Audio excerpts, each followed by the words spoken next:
life gets very easy when you just do what you say you're going to do. Right now we're at Ken, one of the guys that I work with who has a real estate portfolio with over 10,000 apartments. We're at his 5-star resort in Sedona, Arizona right now. And we're here with a big commercial real estate guy. And Ken raises a lot of money for his deals. And someone said to him, why is it so easy for you to raise money? And we were specifically talking about an example with Kim and Robert Kiyosaki, how he's given them just tens of millions of dollars throughout the years. And Ken just said, because I do what I say I'm going to do. I put in a business plan, what we were going to do, and we always do that or better. And he said for every one of Robert's deals, he's always done better than whatever he said he was going to. And that's actually why I started this channel, because I'm sure most people in their life, they just don't do what they say they're going to do. You tell yourself you're going to stop eating junk food or start going to the gym, or you're going to start reading books, and instead of playing video games or jerking off or doing something, you're going to replace it with X good habit. And you just don't do it. You just never do it, and you tell yourself you're going to, maybe you do it for a day or two and then you stop. That's just lying to yourself. And if you lie to yourself, you are never going to be reliable to other people. I mean, that was kind of the decision that I had made to myself. Because I was in this bad habit of telling myself I wasn't going to eat junk food and then I would, or just doing small things and breaking my word to myself, I said, well, why would I trust myself in a business deal if I can't even, if I don't do what I say I'm going to do, why would other people believe me when I tell them I'm going to do something for their business? When I was really trying to I was already quite developed, and I was actually, that month was still the highest ever month I've ever had in revenue, which was about a year ago today. But I wasn't as developed as I am today. And all I was thinking about in terms of just stick to your word, always stick to your word. And it was the exact same thing that Ken said. If you just keep your word and do what you say what you're going to do, everything else comes along, because that's all people are really looking for. If they're buying a good or service from you, all they're asking for is this going to do what you're advertising that it does? And if it does do that, then great. And if it does better than that, then super great. I'm going to want to tell all my friends about it. But if it doesn't, you're pissed off. I'm more pissed off at myself when I break my word. Like if we say we're going to wake up at 6 a.m. and go for a hike and then we don't do that, I mean, that we're just fucking pussies. And why, if we say we're going to do that and then don't, why would I ever trust to give you $10 million for a real estate deal? I just wouldn't. And you're pissed off. Mm-hmm. Yeah. And so going back to, that's why I started this kind of 1,000 day challenge, because I've been making a video every day almost for a year now. And what's funny is I have a video that's set to post in probably 2 or 3 weeks, because I started this challenge sometime early October, because I did like a to myself in 1 year and then to myself in 1,000 after like the first day I started the challenge, just to make sure that I would actually keep doing this. And now that we're almost a year into it, it's been a lot of fun. I mean, there's no real material gain that's come from it, but it is fun. And now discipline is not a problem at all for me. It's more so just trying to grow the business and get better and better and better. And I'm going to use the YouTube channel. I'm going to start to ramp up quality quite substantially and use that to try and find high-skilled employees that can help me grow, or partners or something, because I have so much demand for the work, but the hard part is training talent at scale. And there's just, I mean, my business is helping large businesses grow their social medias, and so I do know how to do that really, really well. It's just, I haven't prioritized doing anything for the personal channel, really ever.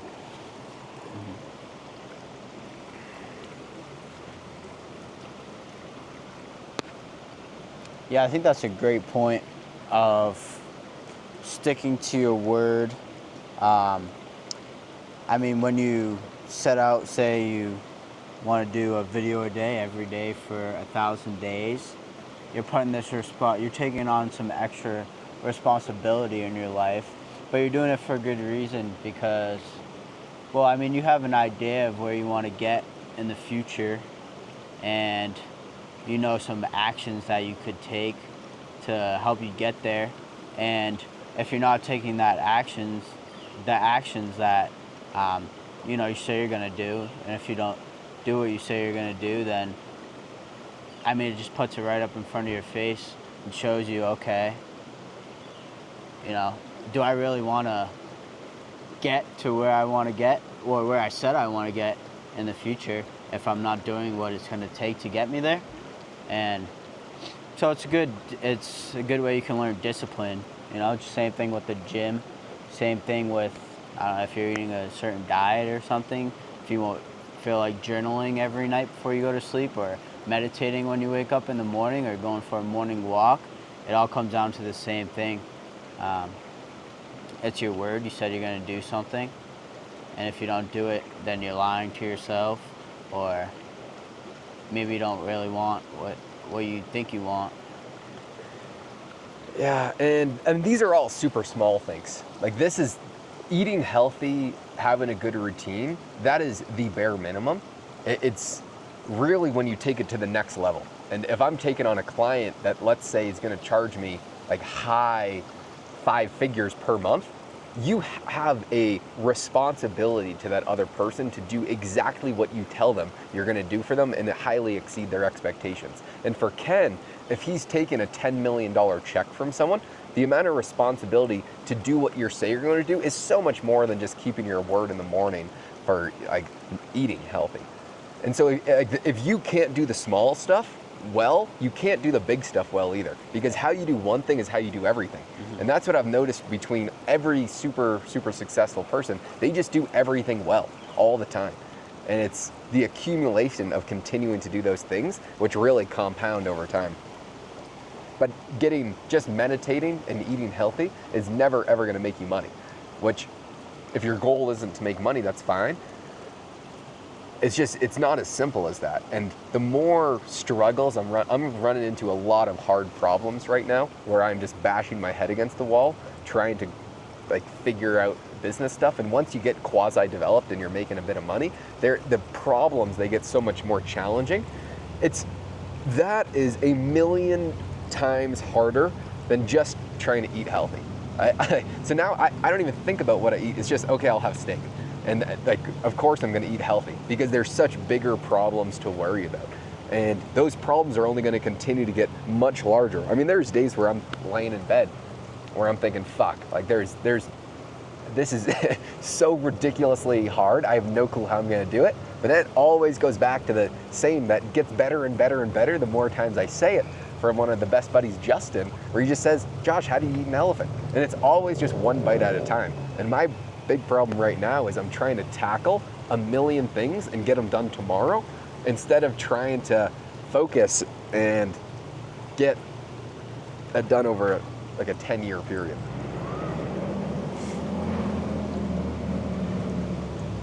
But it does have to get done today at the same time. I don't know. Maybe it doesn't.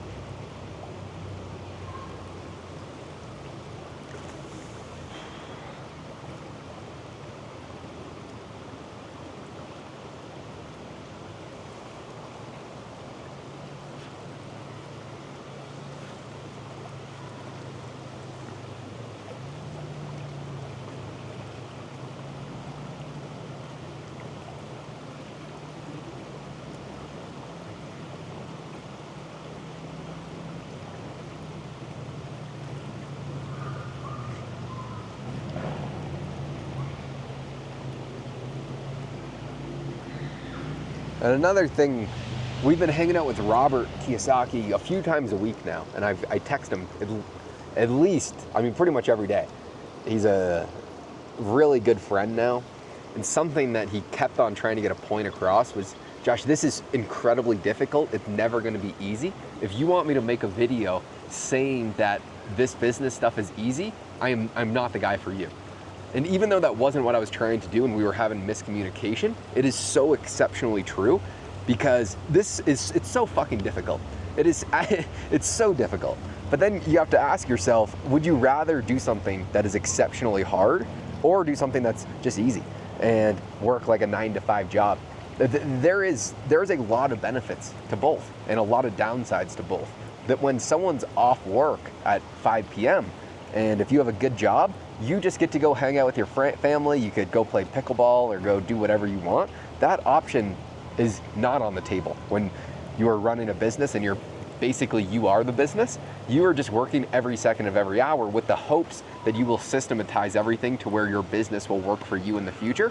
But that is not the position we were in, not even close. And it is so ridiculously hard getting there that all these videos online saying that running a business is easy and it's easy to make X amount of money per month, I just want you to know that they are 100% lying to you, or they are not really making any money. Especially when you hang out with Ken and these other guys, the complexities that go on in their business that they've just had to figure out over time is astronomical. Now, I think it is 100% all worth it, and I get a ton of fulfillment, but the guys who work here at Ken's 5-star resort, they live here, some of them, full time, and they are doing some things that they're passionate about. They're planting apple trees, they're running a 100% organic farm, they have a Michelin star chef that lives here full time that's doing all these cool things, and they just live on property, and they probably live an incredibly satisfying life. They're sitting here at this exceptional location in Sedona every single day, but you have to choose your path. Because I know that business is now not for everyone, and I think I was very naive in the past thinking that, oh, everyone should just start a business and make a bunch of money, because it is most certainly not for someone who's not willing to take an extraordinary amount of risk and sacrifice pretty much everything for a substantial amount of time in their life. Yeah, it definitely takes some resilience. And I think people want to hear that, oh, starting a business is going to be so easy, and then you're just kind of looking for that thing that just falls in your lap, and then it's super easy, and then you start making money. But it's the complete opposite. Like you're always problem solving, you're always running into issues, you're always finding out how much better you got to get and what more has to be done, and trying to juggle 10 different balls at one time. But while there's like 20 other balls I didn't even know existed. but yeah, those people are completely lying. It's not easy. I don't run a business, but Basically, you're learning every step of it. I get a lot of insider information without the risk, which is good too. Yeah, I know. Yeah, definitely learned a lot, but this shit's no joke. Yeah, it's no joke. It takes a commitment. It's a life commitment. It is. You're putting your whole entire life into it. Yeah. You know? Yeah. I mean, you really do have to sacrifice most things, but it's so rewarding at the same time. And I was talking to this guy that I was going to take on as a client back in the day. It didn't end up working out. He sold his company for a little over $100 million. And he was telling me that his goal, anytime he talks to a young kid who's asking him for business advice, is to talk them out of it and to tell them that this is the worst decision that they'll ever make in their entire life. And he's serious. He's dead serious when he's saying this, and it makes you want to shit your pants. And he says, well, the thing is, if something like that deters these kids from then going on and running a business, they were never meant to run a business to begin with, and they were never going to make it. And I mean, I have goosebumps as I'm saying that right now, because it's 100% true. If someone can talk you out of it from just telling you the absolute raw truth, then you were never made to do that to begin with. Well, yeah, that's because maybe you just like hear, oh, business. Maybe that's a lot of people that go to like college to learn business too, like, or on TikTok where you see the Lamborghinis. Yeah, you're like, oh, that sounds awesome. I want to work for myself. I want to be my own like businessman. That sounds great. But if there's not like a strong why attached to it, and understanding that it's complete different lifestyle choice, then someone could easily convince you out of it, like if you really saw what it was like.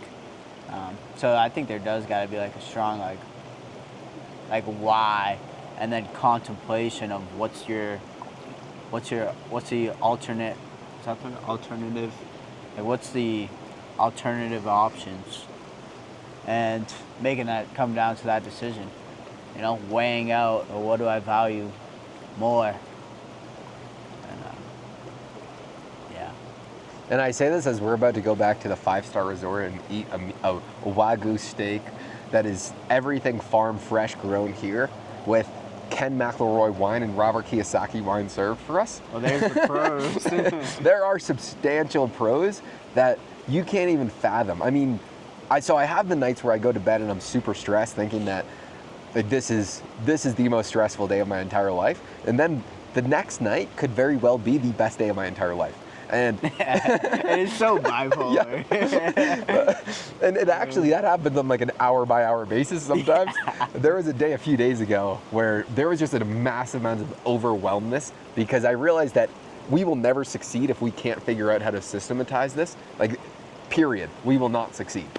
And me and PJ we were down in the dumps. And then all I did was I went back to the vision of where this is going. And then it's like, this is such a small problem compared to how great the vision is that it's going to be easy to overcome this. And what's going to be hard is these next few steps. So let's just get this down. And that's why it's so important to have a company vision. Where is this going? And the biggest thing is, how do you have a vision that's so big when you do have a team, they're focused on achieving that vision and you're just alongside them and you're not the vision. Dude, that's where I bring it back to like when you do understand, oh, we gotta like figure out something real hard, this is gonna take a lot, like holy shit, and you're worried because it's like a mountain that's super tall that you're not sure if you can climb, but you don't even know what the path is to get there. But like as you start stepping up that mountain, you start to notice like there's all these different paths you can take, and or at least while you're solving a big complex problem in a business, trying to get a system down, once you like start and actually like just like start that is the doing hardest part. Yeah, that's the hardest part, because as you're doing it, the ideas start to flow in, and you start to see like, oh, I can actually get there. A lot of time it's like in a way you never would have thought of, but I mean, that's why because you can't think of it unless you start doing it. That's why starting is just so important, and then just committing. Like just starting and committing. That was why I started the videos. Just start something and commit to it and don't stop, and something will come out of it. Right. As long as you're getting better, and for the past year I've not done any better videos, but when I do better videos, there will be some significant improvements, because the definition of being an idiot is doing the same thing over and over again and expecting a different outcome. So you have to continuously improve and improve and improve, and if you're not, you shouldn't expect different results. And that's what I see a lot of people doing that I actually take on as clients. They do something for 2 years and they see a slow negative growth for the past year, and I say, well, you haven't done anything new, and you're not improving and everyone else is. It makes complete sense why this sucks in your business. Yeah. Robert just texted me as we speak. He said, I'm glad that you're drinking my wine, because I sent him a picture of the bottle, because Ken bought this place cash with Robert and then one guy in Ken's YPO group, which is a very, very high-end like mastermind type of thing. And so they just bought it cash, split it between the three of them. And so now they all have their own wine that they produce here in the resort for the guests. And last night we were drinking McElroy wine. I sent a picture of Kiyosaki's wine to him today, and so we're kind of going back and forth. Talk about DHV.